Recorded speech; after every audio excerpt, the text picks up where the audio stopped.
Konami Studios. M.O.D.O.K. Head Games, issue number 2. This is the book written by those guys doing that M.O.D.O.K. stop-motion animation show. Patton Oswalt and Jordan Bloom. Now, I really liked the first issue. If you're doing M.O.D.O.K., you have to go comedy. Nobody's going to take this character seriously. Go comedy and go hard with the comedy. Is that why the Avengers game failed? No, but that M.O.D.O.K. was weird. M.O.D.O.K. sucks, so go crazy with him. We open up this book and we see that Hawkeye is talking to Tony Stark. He's like, man, good thing we were able to get these AIM guys before they went to like Pym Labs. That's good. Who got you that information, Tony? And Tony, we see he's working on something. He's like, well, you wouldn't believe me if I told you. And then Hawkeye's like, what? Is that M.O.D.O.K.? You have M.O.D.O.K. with you? You never even let me up to your office. And then we see a full page reveal that Stark is opening M.O.D.O.K.'s head and he's looking at his brain trying to figure out what's going on. So as he opens it up, Stark begins to realize, well, something's off about this. You know, like, it's damaged, but I can't, like, just take it out of you. Like, this process of showing you these visions of your family, because if we take it out, it'll damage you. So we have to get a repaired version to put in before that.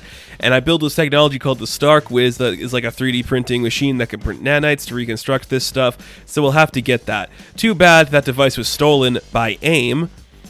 And M.O.D.O.K.'s like, oh, that's fine, but I know where it's going to be. It's in Las Vegas at the CTS Expo.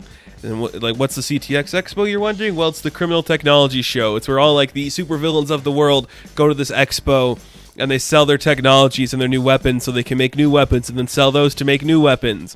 But because these two are wanted men, Tony, of course, being Iron Man, a superhero, and M.O.D.O.K. being ousted by AIM, they have to sneak in and find a way in. So what's their grand plan to get in there? M.O.D.O.K. is going to dress up like Arnim Zola, which I'm like, yep, do it. Tony Stark is going to dress up as Hydra, and he's like, I don't want to be a Nazi, but it's like, if Indiana Jones can do it, I could do it too. And we see a nice picture of the X-Men. You're like, wow, this is really crazy. There's a lot of creatures in here. It's really fun. I like this idea. This is the stuff I want. Give me this. I really hope the TV show is going to be like this. This weird balls to the wall, just random characters in here doing random stuff. You know, there's like Armadillo and Griffin. It's like bouncers, and they have to like bring in a technology in order to get in. So M.O.D.O.K. like confiscates the Silver Centurion armor from Tony. He's like, we're just going to sell this to people so we can get in. And when you're inside, you're like, look at all these creepy little guys we see. You know, there's like, oh, what is that? Red Ghost is in there. Like I said, Griffin's in there. And they're trying to like figure some stuff out. But M.O.D.O.K.'s having visions of this family again, and it's like affecting him. Like, you'll always be broken. There's nothing to fix about you. You're only going to get worse. And we need to figure out a plan. Like, how are we going to get into like the pocket dimension, like hall, you know, like the auction room where we can like actually buy the technology of the Stark Wiz back. Because it's in like a pocket dimension. The only way to get in there is with a password. And they don't have a password. They have to find out a way to get the password. So Tony has the bright idea. I'm just going to go drink with a guy. You know the guy named the Master of the World? Because I don't. Good for Jordan and Patton for getting such an obscure reference. Who the hell's this guy? I pride myself on knowing a lot about comics. But I don't know who the hell the Master of the World is. But I'm like, that's cool. An obscure character who's like, I don't drink, I'm too cool, and I've tried to take over the world so many times, you can never get the password out of me. But Tony and M.O.D.O.K., they're just like this great team of being egotistical assholes who are just like instigating this guy to tell them what's going on. And you can see he's getting really pissed off. He's like, I don't care if I shout the password from the rooftops. Nobody in this room could kill the Master of the World. And you're like, probably everybody here could, pal. You're not special. So instead of getting the password, M.O.D.O.K's like, oh, I'm just going to go do something else. And he walks away. He goes into the bathroom, and we see that we get to like a cutaway, actually, and we see like a scene happening in his head of probably something we are going to see more of in that M.O.D.O.K. show, where his daughter, I think her name, what they say, Rebecca, I think is her name, and then the wife, Judy, and they're kind of like in the room like, why doesn't she like me? She broke up with me over text, and the mom's just like, it's okay, sweetie, you'll find the right person someday. And you see M.O.D.O.K's out the window, in the doorway, it's like, yeah, you'll always find the right one. You're like, that's cool.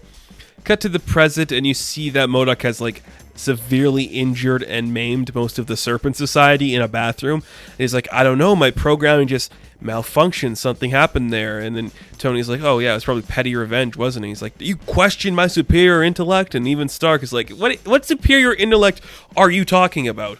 I've beaten you at every turn. I have an ego, but guys like you and the master of the world, your egos are so big it stops you from actually doing anything important or good. So let's just get in there, steal the Stark Wiz, and get out of here. So they walk into this area. You see all these villains and stuff. They're just like wanting to buy stuff. I don't know why Mojo's there, but Mojo's there, so that's fun. They're getting ready to buy all this stuff. And you see like they're selling a super adaptoid. And as they're just walking around, you see King Cobra is just like, wait a minute, that's not Zola, it's M.O.D.O.K, and he's with Tony Stark. So they go into they have to fight all the villains. And you're like, cool, that's fun. I like that a lot. M.O.D.O.K's holding his own because he is smart. Like, M.O.D.O.K is a smart character, so I like when they actually make him kind of smart in that route. Tony gets his armor back from one of the guards, and they start to fight and battle their way through. They get the super adaptoid and like miniature versions to turn into M.O.D.O.Ks to help them fight. And we cut to a couple hours later where Tony is starting to work on his mind. He's like, this is a lot of old ancient programming going inside your brain, like all the way to like the first time you became M.O.D.O.K, like when George Tarleton turned into you. And like that's a lot of answers you'll have to go back to. So if you want to find that, you have to go back to where it all started. And we see like an old AIM facility called Baca Calante. And I'm not sure if that's, I'm pretty sure that's a place where M.O.D.O.K was built. Like I don't know like every single part of the history of M.O.D.O.K, but I could see this being something from the comic books in there. So we do get a last page reveal that Monica, who is now probably like one of the heads at AIM, is like, all right, so we're gonna hire somebody. You're gonna go in and kill M.O.D.O.K. It's gonna be all done, and it's gonna be a really fun, interesting dynamic that's going to be coming about. And we see that the person she is talking to is Gwenpool, and Gwenpool's like, oh, wait, am I a last page reveal? Because I don't want to be a last page reveal. I mean, I would have put nicer pants on if I known. Either way, I'll go take him down. I'm like, that's fun. That's cute. Do more of this, please. I like comedy books. I understand they don't do super well in the superhero like industry, but they're still really fun. I think they could tell great stories, and I really like this energy from this show. I think whatever this show is going to turn out to be, it's going to have the same feel as this comic, and that makes me very excited to see what's going to come of that show. I really like this book. I like the idea of all these supervillains. I like the idea of Tony Stark and M.O.D.O.K working together because of those egos clashing. I like all of it. I think it works really well. A really fun book that I think is going to be a surprise hit for a lot of people. So, M.O.D.O.K Head Games, issue number 2, I am going to give a 7 out of 10. Now, thank you guys so much for watching this review. Be sure to like and subscribe to the channel. As always, you can check me out on Instagram, Patreon, Twitter, all that good stuff, and I will catch you in the next one. Have fun, stay safe, good luck.